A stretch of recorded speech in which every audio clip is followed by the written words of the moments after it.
Hi, hello po guys. Magandang umaga sa inyong lahat. No? Nandito na naman po ako para magbigay sa inyo ng tips para po kung paano po ba talaga maging isang tunay na Kristiyano. No? Itong 5 tips nito ay makakatulong po sa ating lahat para malaman po natin kung ano bang mga dapat natin gawin para maging isang tunay na Kristiyano. No? So simulan na po natin. Una po, maging malapit kay Jesus.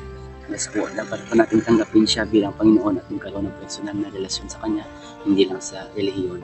No, ang ating pong pagsisimba, yung pagiging consistent natin na papunta sa churches, hindi po dapat nating iintindihin na hindi po ito para sa ating mga relihiyon, hindi po ito para sa ating mga pastor, hindi para sa ating simbahan, kundi ito po lahat ay para kay Jesus. Dapat po tayo magkaroon ng personal na relasyon sa ating Panginoong Jesus at tanggapin po siya bilang ating tagapagligtas. No? Sa ganitong paraan, papakita po natin na tayo po isang tunay na Kristiyano, no? Bilang may isang Jesus na tagapagligtas. No? Pangalawa po, manalangin at magbasa ng Biblia araw-araw. Yes po, kailangan po nating manalangin at magbasa ng Biblia araw-araw. No, dito mo makikilala ang puso ng Diyos at matutong sundin ang kanyang kalooban. Yes po, sa pamamagitan ng panalangin at pagbabasa ng Biblia, makikilala po natin ang puso ng ating Panginoon at matutong sundin ang kanyang mga kalooban. No, ito po ay nakapagbibigay ng kasiyahan sa kalooban ng ating mahal na Diyos. No, kaya dapat po talaga nating manalangin araw-araw, no, at magbasa ng mga yung kanyang salita, yung kanyang mga kagustuhan sa ating buhay. No, ito po ay napaka-importante na maging prioridad natin sa pang-araw-araw na buhay natin. No?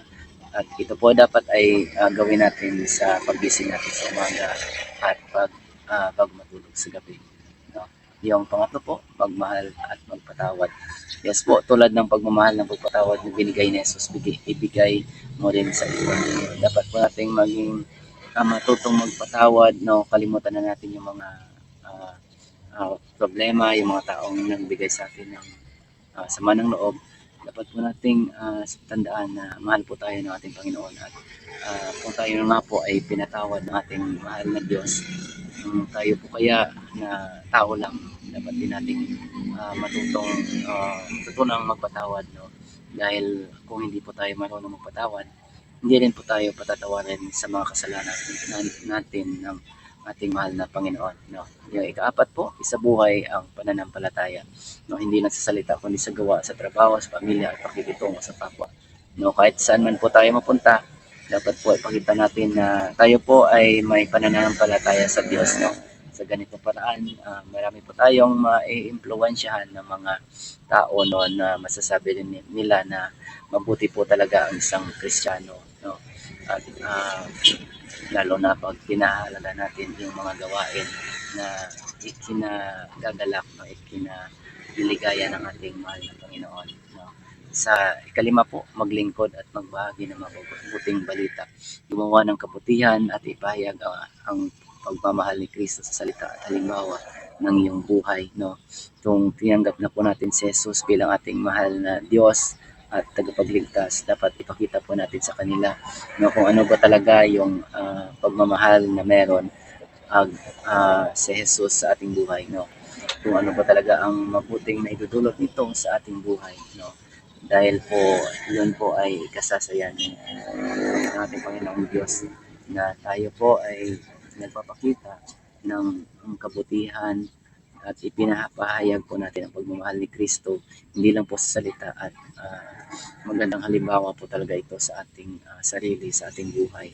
No? So, dapat po nating tandaan na mahal po tayo ng ating mahal Panginoon at si Jesus po ay nagpakamatay sa krus, pako sa krus para po sa ating mga kasalanan.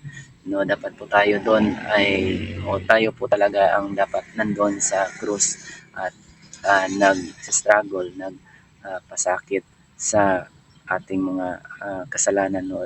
Deserve po natin talaga yon, pero dahil po sa pagmamahal ng ating Panginoon ni Jesus sa atin, siya po ay nagsakripisyo ng kanyang buhay, no, para sa ating kaligtasan. So mahalin po natin si Jesus at ang ating Diyos dahil po hindi lang po ito obligasyon, kundi ito po ay salita ng Diyos, no. Ito po ay nakasaad sa Biblia na dapat po talaga natin sundin. So yan lang po at maraming salamat sa inyong pakikinig at panonood sa aking video. God bless sa inyong lahat. Thank you so much. Bye bye.